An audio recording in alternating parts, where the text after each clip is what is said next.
A big day for America. After months of anticipation, the COVID-19 vaccine has arrived. We'll take a look at what it means for you, and it's time to hold the line.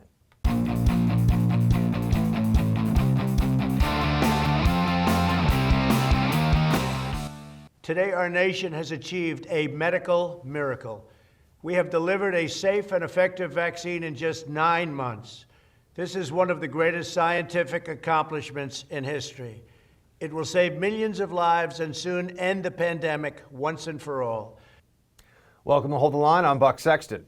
The biggest vaccination effort in American history is now underway. Just hours after the FDA authorized the emergency use of Pfizer's COVID-19 vaccine, pallets containing thousands of doses were loaded onto trucks at the company's manufacturing plant in Kalamazoo, Michigan. From there, the vaccines were packed onto planes and sent off to destinations around the nation. Here in New York, in front of a live audience, critical care nurse Sandra Lindsay became the first person to receive the vaccine, or at least the first dose of the vaccine. But just as we witnessed one of the greatest triumphs of human ingenuity we've seen in decades, government stupidity rears its ugly head. The hospitalizations have continued to increase in New York City. We said that we would watch it. If the hospital rate didn't stabilize, we would close indoor dining. It has not. We're going to close indoor dining in New York City on Monday. Oh, you thought you'd be able to reopen your business, huh? You thought you might start to get your life back, your freedom back, your constitutional rights? CUOMOs are to tell you, not so fast.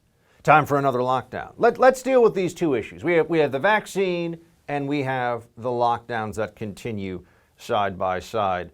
Let's first understand that this vaccine, we were told, was not going to come this year by the media. In fact, they had fact checks of President Trump. NBC News in May did a fact check saying that it was going to be a miracle if we got a vaccine in 2020. And the president was over-promising. You know, they always tell you the president's a liar, he exaggerates. No, he just knew he could execute on this, and he did. And now, because of this partnership, because of Operation Warp Speed, we are at the beginning of the end of the COVID-19 pandemic. Do you think Trump will get credit for this? Do you think that when the histories are written by the unfortunately liberal media and academia and intelligentsia, you think that they're going to say, wow, President Trump did actually help bring about a miracle? His government apparatus was able to mobilize in favor of getting this vaccine in unprecedented time out and saving thousands, perhaps tens of thousands, perhaps even more lives in the process. We have to see. No, instead they were sneering, they were laughing. They thought it was funny that Trump promised to deliver. I said in February on the Bill Maher program that Trump was planning to execute on a vaccine timeline that would have been the fastest ever, and the audience laughed. Ha ha, it was so funny because Trump could never pull that off. I don't think I'm going to get any apologies. I don't think President Trump is, much more importantly, going to hear from any of his critics on this either. But they delivered. Trump actually got this one done. They're not going to pull any of those fact checks. I guess they'll leave them up. Social media third-party fact checkers have no problem with people saying that Trump is exaggerating when he clearly was not, because we have a vaccine that is already in distribution and that has already been approved. This, my friends, is something like a medical D-Day landing, meaning that this is the beginning of the effort that we need to end this, but there is still very much a fight ahead, and we are going to take more casualties and losses. Tragically, that's unavoidable at this point. There will be politics around the speed with which people get this vaccine, who's at the front of the line, and where and why. There'll also be supply chain issues, almost certainly. There'll be concerns about whether they can get this to people at the speed that they've initially set up to do it. And there are going to be further challenges that we can't even necessarily foresee. But we know that this is necessary to push through and get us to the other side of this pandemic. And we know this is a necessary step. And now on to the lockdowns. And this is the challenging part of this, I think, for a lot of people to understand or to come to grips with right now. The vaccine itself is not going to mean a return to normal life, even after the vaccine is in widespread distribution. There are people, they have already set the groundwork, the Faucis, the public health bureaucrats, and so-called experts. They've been saying that you have to mask up even after you get vaccinated because they don't know, and they will admit that there's no data, there's no science that says this is true, but they're concerned, you see. concerned that you could still spread the virus even if you can't get a clinical infection yourself. So that's now already the guidance.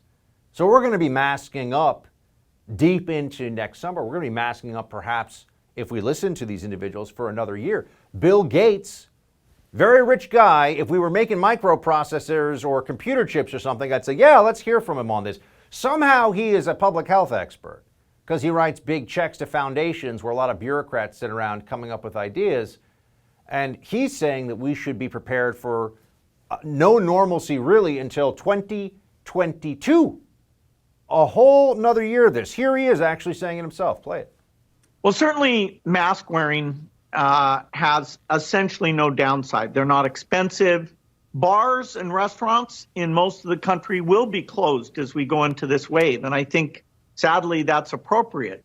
Depending on how severe it is, the decision about schools is much more complicated because the benefits are pretty high. The amount of transmission is not the same as in restaurants and bars. So, trade-offs will have to be made. But the next 4 to 6 months really call on us to do our best because we can see that this will end, and you don't want somebody you love to be the last to die of coronavirus. Do you think that there's no drawback to mask wearing? How many of you have been to a gym or been on a treadmill or gone out and had to wear these things and felt like it was constricting your breath? I'm sure there are a lot of you who would fall into that category. The dehumanization of not being able to see each other's faces, of having that spatial separation between all of us, that's supposed to continue because there's no cost to it?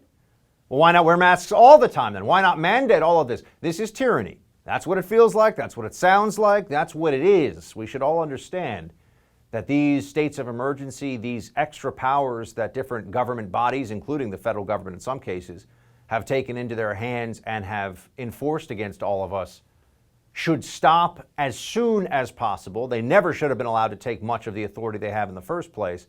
But if we just let this play out, even with the vaccine, understand there'll always be an excuse to demand further compliance and maintain control. There's a reason that our founders set up a government of limited power and authority with checks and balances in place, because once a government body has the ability to do something, it doesn't want to give that back to the people. Now that we have governors who get to rule over us like kings, you think they're going to want to have to ask us for permission before they do some of these things in the future? You don't think there are policy initiatives that King CUOMO would very much like to declare a state of emergency to pursue? Oh, and there could be other health emergencies too. Let's be very clear about that. The threat of a mutated form of COVID-19, that alone will give them the ability to continue to lock down businesses, to destroy small business, much to the delight of the Googles and the Facebooks and the Amazons of the world. As long as the campaign cash keeps rolling into the politicians and they can live their lives without any real consequence here, socially distanced when they see fit, but when there's a big fancy party to go to, I don't know, maybe at the French Laundry like Gavin Newsom, all of a sudden these rules that are about saving lives aren't really so important anymore, are they? We either stop them from doing this or they will continue to inflict themselves upon us. That is the choice that we face now, even with a vaccine.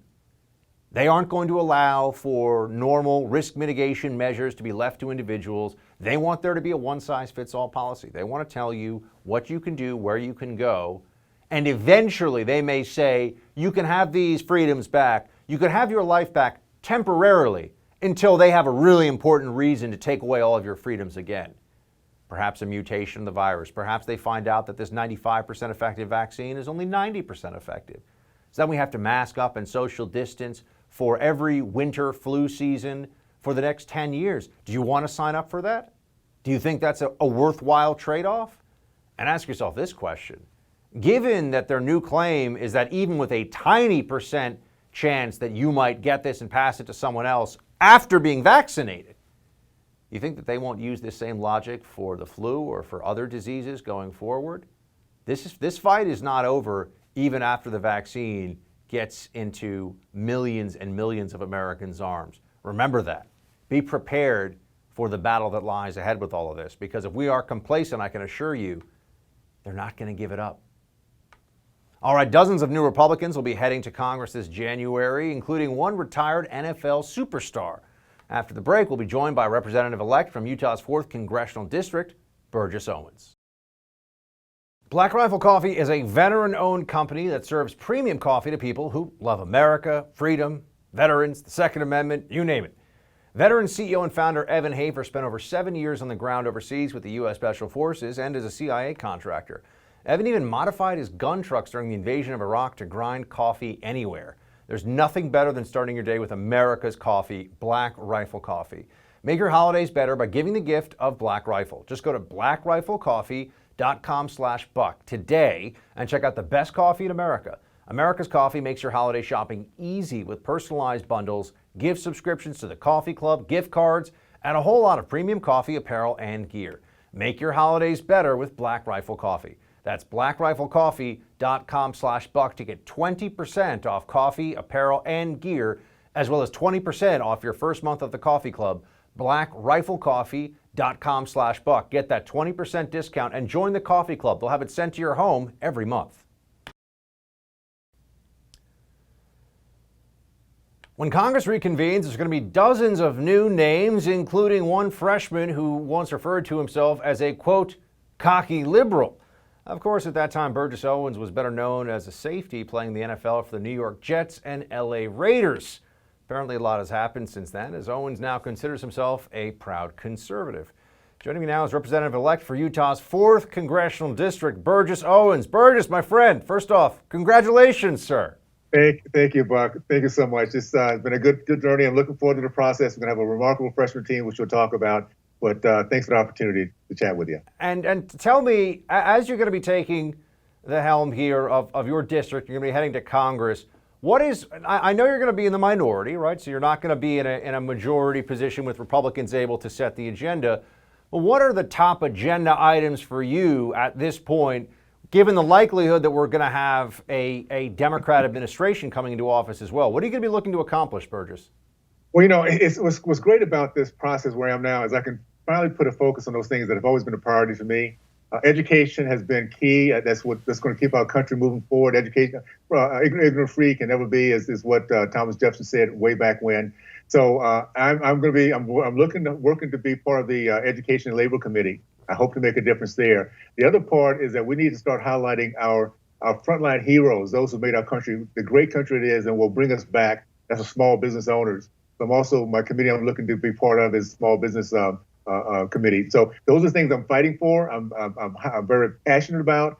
If I had 24/7 time in the day, I still wouldn't have enough time to put into these areas. So I'm hoping that'll be where I can make my impact for our country. Now, Burgess, the country's going through a very tough time now with COVID. Cases are very high, as we know. Deaths are very high, even compared to what they were during the biggest spikes back in the springtime. Small businesses are getting decimated across the country. What do you think the role of the Congress and of the federal government is going to be as we move through and then finally get past this very challenging winter to help those small businesses get back up on their feet, perhaps get their doors back open? What can be done? What do you want to accomplish there? Well, first of all, acknowledge the fact that we, the people, the strength of our country is that we allow the people to make decisions and let us know what's going on and let us make some right decisions. We have small businesses that have done some remarkable, creative things to make sure they can stay open, and yet they go through the process and find out that there's a bureaucrat who decides they don't want to keep them open. If the NFL, if Amazon, if all those corporations can keep their business open because they understand how to tweak their business, small business should be in the same position. First thing we need to do is make sure that we're putting the funds together to help these businesses through the process. We're going through a process where the people were forced to shut their businesses down. We should not allow and not have policies or politicians play games with this. Allow these folks to work with their businesses up. Allow us to get back to work and again get our economy where everybody's benefiting like it was in the past. So I'm looking forward to doing that and making that message very clear that business owners should not be used as pawns to get things done with in Congress that could not have done if they were not going through a miserable time at this point. Now, Burgess, I know you're also an ally of President Trump, so you support the movement. And today we have states sending their delegations for the Electoral College to cast their votes formally at the state, state by state. What do you think about where we are right now in the process? What's your take on how people should be viewing Trump's prospects and what happens between now and January? Well, I think, first of all, we have a system in place. Our forefathers put something in place that we can follow through. And at the end of the day, we want to make sure that we can do everything we can to feel confident that this was a true election where the voices of people were being acknowledged. So I think that President Trump is doing the exact right thing to see it through the very end. When I learned when I was playing in the NFL, it did not matter what the score was on the scoreboard. It mattered how much you hustled, how much you gave to the game, and your teammates can leave the field knowing you did everything you could to make sure you won the fight. That's what we have to do now. To shortcut this process, to say we cannot go through every single avenue to make sure that all votes are counted, all legal votes are counted, and that President Trump has done his part of it to get that done is actually we all should expect it. Matter of fact, I would hope that those on the other side will feel the same way. What is it at the end of the day we need to make happen? That we feel as a country that this election period was fair, it was just, and that our voices have been acknowledged. If that's not happening, then we're not going to. The next, if Biden is the one that comes in, if he's the one that through this process, if we do not go through this and make sure we're feeling confident about the process, it's going to be a very tough time for him to govern, because American people want to be known that want to feel they're being treated fairly, and that's what we need to get done at this point. Burgess, how do you think it's looking right now for the January 5th Senate runoff in Georgia? A lot of concerns you brought up, making sure that we cross all the T's and dot all the I's about this voting process and look into things where there's reason for suspicion or there's concerns about fraud or irregularities. Georgia is going to have a very important election here for these Senate runoff seats coming up. Do you think the GOP is focused enough on it and there are perhaps some lessons learned from November 4th about those processes that could be implemented?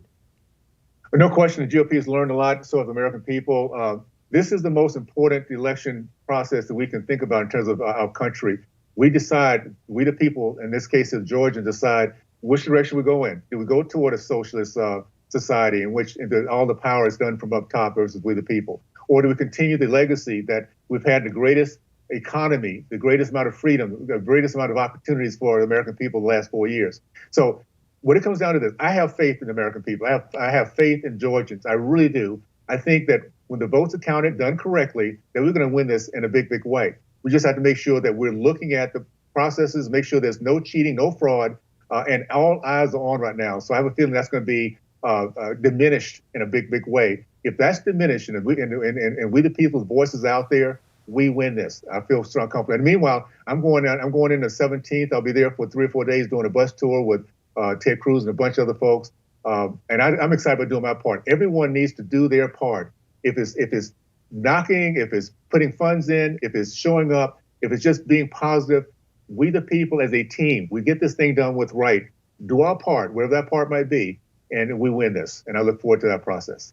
And Burgess, just want to ask you, the president in this most recent election did show some serious gains relative to the expected GOP share of the vote for a presidential candidate from African-American voters.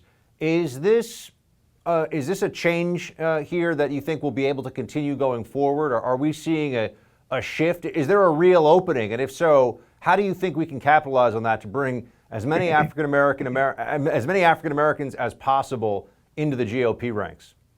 What President Trump did is it showed that regardless of the tweets, regardless of how people view his approach, he put together policies that let American people feel that they can accomplish the American dream. The lowest unemployment in the history of our country of blacks, Hispanics, Asians, women, veterans, 400% increase in black business ownership, the wage gap being cut down, in which the lower tier is making more income. All those things give Americans hope. And I don't care what our color is.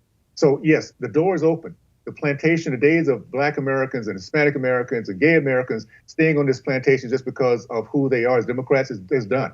We now see there's a light. And I tell you what, the biggest issue will be with the Biden presidency, if in case he gets it, is he has a lot to make up we now have a contrast. If he does not come in with the same game of giving people hope, positive, a pride in country, there's going to be a very, very tough time because we're not going toward the dark. We drift toward the light. That's who we are. So in essence, I think that his legacy will be one in which more and more people will see Americans, I see ourselves as being Americans first, versus all the divisiveness that the Democrats have done over the last 6 decades. We're on the process of winning as a team, and I look forward to seeing that happen even more so. Burgess, congratulations again. Really, really excited for you and well-deserved, sir. Thank you for joining us. We'll have you back soon. Thank you, Buck. Look forward to my friend. All the best. Merry Christmas. Merry Christmas. Yet another Muslim nation agrees to normalize relations with Israel. The agreement is just the latest of many successes for Trump administration foreign policy efforts. We'll take a look at some of the highlights in tonight's Buck Brief. These days, being prepared for the unknown is more important than ever. I'm sure you've noticed the world we live in is anything but predictable. We could all benefit from something reliable right about now. What could be more reliable than real gold and silver? I'm talking about real gold and silver you can actually hold in your hands. Call the Oxford Gold Group right now. Learn how easy it is to get real gold and silver sent securely directly to your home, or how you can have real gold and silver placed in your IRA or 401k. Just call the Oxford Gold Group at 833-600-GOLD and ask for your free guide on owning gold and silver. Again, call the Oxford Gold Group right now, 833-600-GOLD. The Oxford Gold Group is the only gold company I trust. Don't wait for inflation to kick in. Don't wait to see what happens with the economy or just to the dollars in your bank account. Take action, diversify, and prepare for an uncertain future with real gold and silver. Call the Oxford Gold Group, 833-600-GOLD. One more time, that's 833-600-GOLD. Regardless of the outcome of the 2020 election, one thing is for certain: President Trump will go down in history as one of the most successful foreign policy presidents of the modern era. Unlike President Obama, Trump actually delivered on several key promises, including not starting any new wars. I'd like to think that's pretty important, pretty high on the list. Didn't do that during his administration, and he opened dialogues with nations that we had never thought possible before. No president in recent memory has presided over so many historic peace agreements in such a short period of time. From the Middle East to the Balkans and North Korea, Trump has overseen historic détente, peace deals, and economic normalizations that many so-called foreign policy experts would never have thought possible just a few short years ago. Most importantly, he did all of this without sacrificing any of America's national security interests or foreign policy goals. He did not appease, kowtow, or surrender anything to achieve these great diplomatic results. He certainly didn't send a bunch of pallets of cash over to our enemies. We'll examine all this in today's Buck Brief.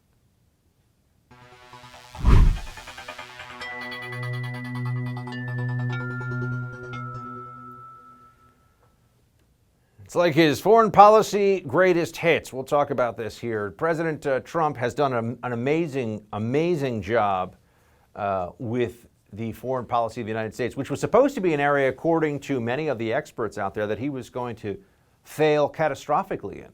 He had no experience of this beforehand. It wasn't like Trump had been Secretary of State or even an ambassador or worked at the State Department, anything like that. No. But somehow he had an understanding of this. Somehow at a gut level, he knew who our enemies were, who our allies were, how to show them what the difference from America's perspective between those two things would be. And there are results now that we can show, we can point to. And top of the list, as we already said, no unnecessary wars, no massive expansion of a war. One would think even the left-wing Democrats, at least some of them, would give credit for this, but they don't. They just don't talk about it. Barack Obama, you'll recall, presided over a escalation in Afghanistan to over 100,000 U.S. troops there. For what exactly? What was accomplished by that? Obama looked like he was a real commander-in-chief. That was the point. And then in Libya, you had a war with our European allies that no one really seemed to think beyond the let's just get rid of Gaddafi phase. That was on Obama's watch. And the U.S. was very much brought into the center of that. So now let's take a look at what President Trump has been able to accomplish on the other hand. So we've got the most recent one, the Morocco-Israel peace deal. BBC reporting that Morocco has become the latest Arab League country to agree to normalize relations with Israel in a deal brokered with U.S. help. As part of the deal, the U.S. has agreed to recognize Morocco's claim over the disputed Western Sahara region. So, here we go. Yet another one. Now, you may not have read or heard a lot about the Western Sahara dispute over the years, but this has gone back for a long time between Morocco and Algeria, and this had been a thorny diplomatic issue. Trump comes in, gets people in the room talking, and all of a sudden we have progress.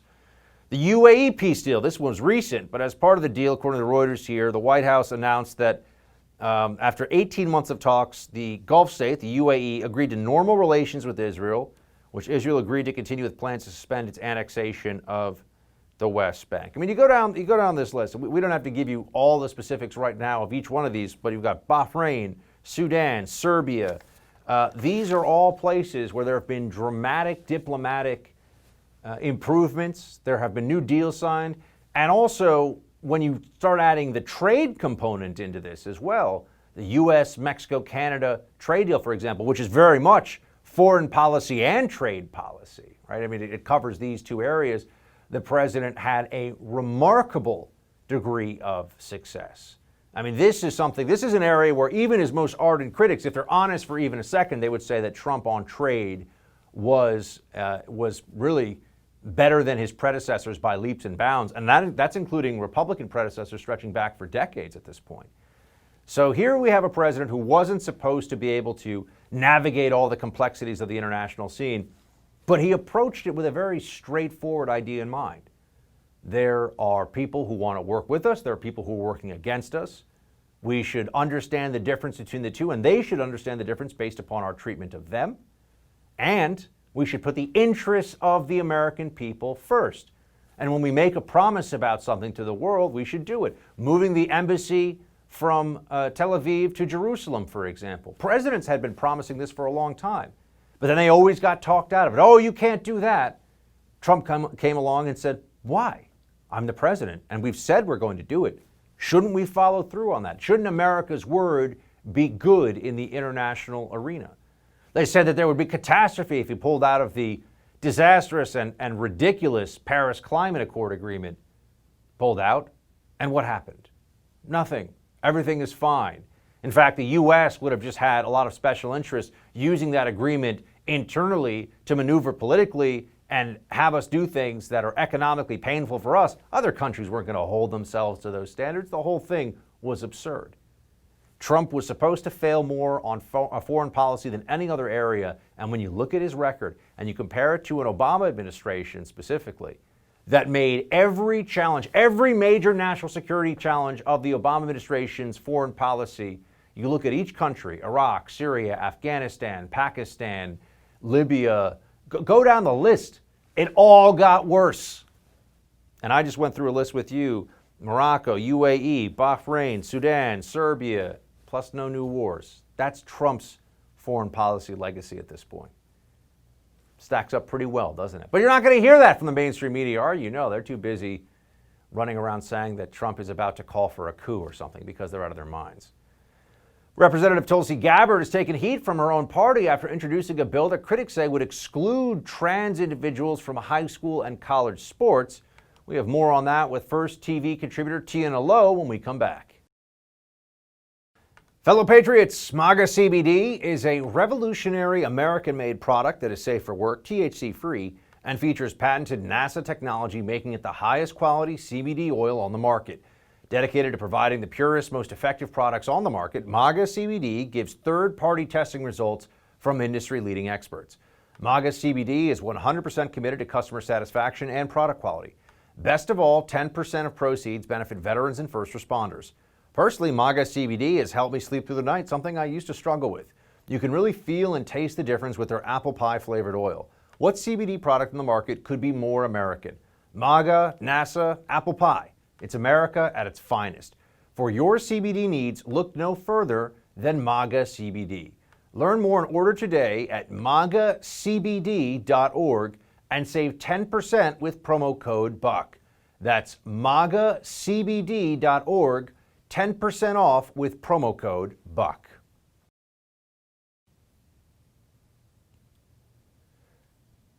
Hawaii Representative Tulsi Gabbard is under fire from fellow Democrats after introducing legislation that critics claim would exclude trans people from high school and college sports. The so-called Protect Women's Sports Act would block schools from federal funding if they allowed transgender students to play on girls' teams by specifically tying Title IX protections for female athletes to biological sex. Gabbard explained her proposed legislation, tweeting, Title IX was created out of a recognition of a biological distinction between men and women, and the need to make sure women and girls have equal opportunities to compete on a level playing field in sports. My bill upholds the original intent of Title IX and strengthens it. That is all. Here to help us take a closer look at this is Tiana Lowe, commentary writer for the Washington Examiner and a contributor here at the First TV. Tiana, good to see you. Hi, Buck. So what would this, before we get into the backlash against Tulsi and all the back and forth, what would this bill do? So practically speaking, it would just explicate that Title IX, which again ties direct federal funding of universities to a number of provisions, would just ensure that universities must be compliant with making sure that biological women have access to their own sports divisions. And this is the exact same way that it works with every other provision. Under, I believe it's Title VII, you cannot racially discriminate against students in your hiring or grading processes. Under Title IX now, we've extrapolated it out to also include sexual harassment, sexual assault, where those cases must be litigated in the university to ensure that students who are harassed or assaulted have an equal access to an education. But the original provision of Title IX is just for sport. So it is just saying that if you are a biological female and if you are on the women's wrestling team or if you're on the women's track and field team, you're not competing against people who have the, statistically speaking, a general advantage over biological women, which is men with testosterone.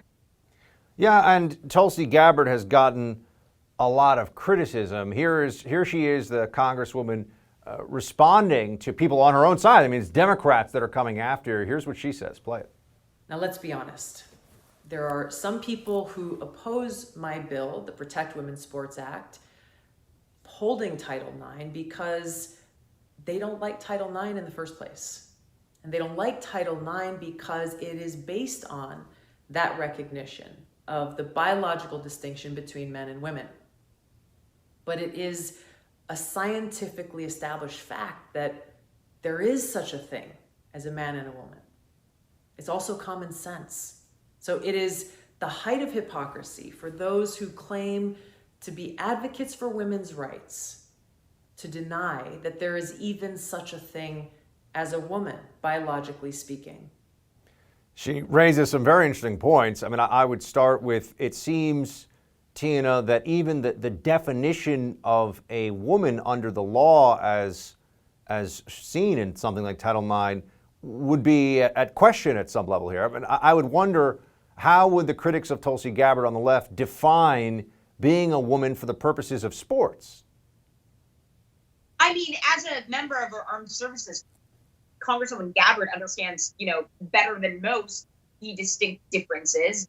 When as she is advancing her own military career, it's not as though women are held to the same standards as men, because that would be insane to expect a woman to do as many push-ups, to expect a woman to be able to bench as much.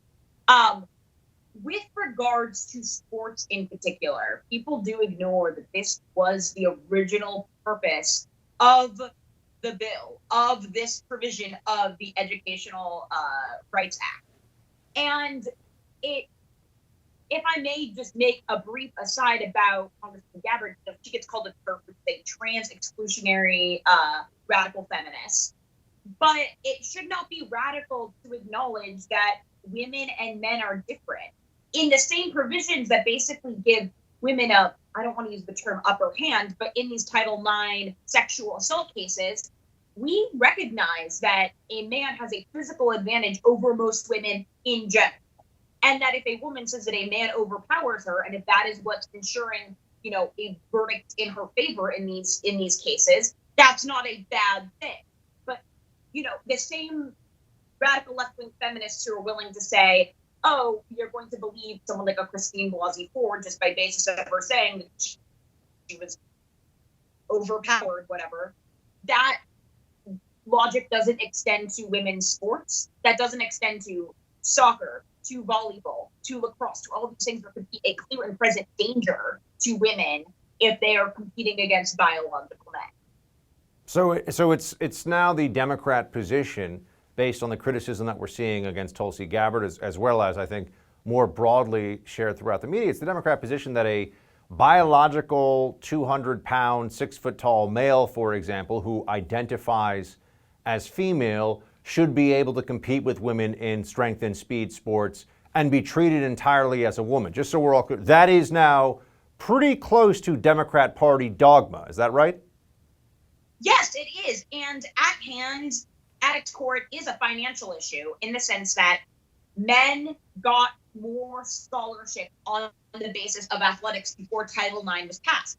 And that's obviously not fair because the taxpayers favor men over women. And so when Title IX was passed, it ensured that more women who would not have otherwise been able to afford higher education had access to this scholarship on the basis of their own athletic merit. Now they want to remove that, but look, we're seeing this across the board. They want to divorce the taxpayer will from the taxpayer dollar. In the same way that you and I are currently paying for public education that is not being delivered to our students in an equitable way, they want to divorce the entire notion of federal funding from any will of the people. They want these universities to be able to host the Chinese Communist Party's Confucius Institutes. They want to be able to radically slash STEM budgets that way they can focus all of their energy on left-wing propagandizing. And now they want to use our money to basically favor biological men, trans women. No one has a problem with identifying them as such, except when it comes to making it so then women don't have equal access to funding, putting women at physical danger in these sports competitions. Seems like a problem the Democrats are going to have to continue to fight amongst themselves about, as well as everybody else. If they can't define easily what a woman is, I think we've already established what the problem is. Tiana, always good to see you. Thanks for joining us. Thank you, Buck. Coming up, our rundown of left-wing insanity. For many of you, your favorite part of the show, I think. The buckshot. It is next. I recently got a crash course in home title theft, and you better pray this crime never happens to you because it can ruin you financially. Here's how the crime happens. The legal titles to our homes are kept online where they can be hacked. A cyber thief finds your home's title, forges your signature on a quitclaim deed stating you sold your home to him. Then he takes out loans against your home until your equity is gone. You won't know until the collection calls pour in. You're not protected by insurance, your bank, or common identity theft programs. Home Title Lock protects you.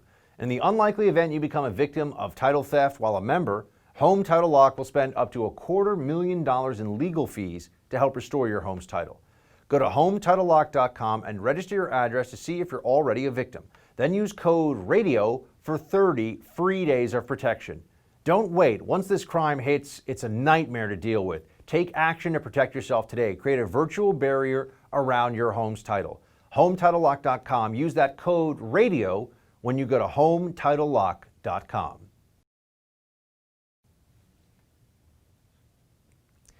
Governor Cuomo is having a Me Too moment. The Cleveland Indians cave to the woke mob. And should we be calling Jill Biden doctor? It's all coming up in tonight's Buckshot.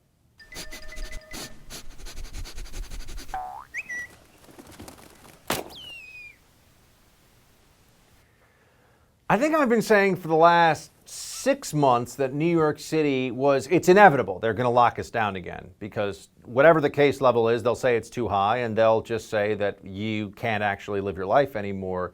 You can't be entrusted with your own safety and security from a health perspective. It has to be in the hands of the state, even though the state can't really protect you, which you've probably figured out because every time they do some of this lockdown stuff, they then have to do more. That's how lockdowns so effective that at every phase of it, it's not enough, so you got to keep doing more. And by the time the curve starts to go down, you'd say, isn't that the 8 weeks or so that the curve goes in all cases of these infections? But I digress. De Blasio, worst mayor in America. Fight me for it. I think it's true. Some other people would argue that they have the worst mayor. I think de Blasio is the worst mayor in America. Here he is saying there's going to be a lockdown. We're looking at this constant growth of the disease and this second wave. It's really, really worrisome. So this action that the state took was necessary. The governor said in a New York Times interview over the weekend that we should prepare for the possibility of a full shutdown. I agree with that. We need to recognize that that may be coming, and we've got to get ready for that now. It's coming. It's coming for New York City. You're going to have full-on stay-at-home orders. That's my prediction, at least. And they've already done a shutdown of indoor dining. Just wait until they figure out that outdoor dining in New York City in the middle of winter is basically indoor dining, just new buildings that they've made out on the street, and then they're going to shut those down too. So that's what we're facing here. Governor Cuomo, one of the worst governors in America. That's a more competitive category, though. But that was before we even knew about this. Lindsey Boylan, who's a former aide of Cuomo's, has accused him of sexual harassment. Here's a tweet from her. Yes, Governor Cuomo sexually harassed me for years. Many saw it and watched. I could never anticipate what to expect. Would I be grilled on my work, which was very good, or harassed about my looks, or would it be both in the same conversation? This was the way for years. Cuomo is known to anyone who's been around him in politics as a vicious and vindictive individual. And he's also, I would argue, the most incompetent leader during the entire COVID crisis because he sent thousands of seniors to their deaths in nursing homes because he thought that it was such a good idea to make nursing homes take back COVID positive seniors. You know that he might get a promotion, though. Attorney General in a Biden administration, that's what they're talking about. Do you think this Lindsey Boylan accusation will slow him down one bit? No, he has that. He's covered by that special Democrat veil of protection now. So he can get away with doing things. Is he going to be Me Too'd out of this privileged position? No, not for this. No, if it were a Republican, sure. But the media will quickly dispense with this one because it's just not useful to them right now. Then there was my favorite op-ed over the weekend. This one was great. A guy wrote in the Wall Street Journal, is there a doctor in the house? Not if you need an MD. Now, I'm just going to say, this is one of those things where I'll tell people, I've been on this for a long time. I think that people calling, and the media insisting on Dr. Jill Biden all the time, it's embarrassing. The woman got a PhD at age 55 from the University of Delaware by writing a thesis on keeping community college students happy. Yay. Look, it's an honorific. It's all about custom and what people feel like calling somebody. There's no legal requirement here to call anybody doctor because of their PhD. And I do think that it's fair advice, this author gave it certainly quite a bit tongue-in-cheek, to say, hey, Jill Biden, you're about to be the first lady. Let's just go with Jill Biden, okay? Let's slow the roll on the whole doctor thing. I was on this for a long time. In fact, here's a tweet to prove it back in August the 12th. Dr. Jill Biden shouldn't be called doctor. This isn't a partisan statement. It's about reality. So that was in August. Now here we are in December. Some Wall Street Journal guy says don't call her doctor, and it's a huge flurry. Oh my gosh, on social media, they're so outraged about it. How dare he? It's so sexist. I'm going to tell you something right now. If Joe Biden got a PhD in some discipline in academia that nobody really thought much about, and he insisted on everyone calling him Dr. Biden, we'd make fun of him too. It's actually not sexist. People can have their disagreements about this. I mean, I personally think that a PhD isn't ground. I think you can be called professor. I don't think you should go around asking people to call you doctor. And I don't care what the custom used to be. I'm telling you what the custom should be. Boom. There you have it. And then there's this. The Cleveland Indians. Oh, wait, I'm sorry. We're talking about people who are being dumbasses about this. Back to the Dr. Biden thing. Joe Scarborough, Democrat. He used to be a Republican, but I guess he's not honest about that. But here's what he says about Biden. Play it. Gigot defends this joke of an article by saying, oh my God, the Biden people are attacking us. It's just like Donald Trump because they've actually had people write letters. They've written emails. They've tweeted things. It's terrible. Did anybody accuse you of murder? Anybody accuse you of murder? Because that's actually what Donald Trump did with me 11 times. What happened with your stupid little article? Just like Trump, it's a joke. I think that show is a joke. I don't know why anyone watches it. I really mean that. I'm curious. And then there's the Cleveland Indians. The Cleveland Indians, I don't know if I'm going to have to bleep that at some point in the future. Maybe are we not allowed to say that anymore? That may be the case. The Cleveland Indians are changing their name, going the way of the team formerly known as the Redskins. I don't know if I have to bleep that. That was the name of the NFL team. It has since changed. And now the Cleveland Indians are changing their name too. We don't know what they are calling themselves, so I don't know. It's the, maybe they'll call themselves the Cleveland variable pronouns. I mean, who knows? It's going to be something. So you can't say the Cleveland Indians anymore. That's where we're at. Now you can only name your teams after animals, it seems. Sports teams can be named after animals, dolphins, bears, things like that.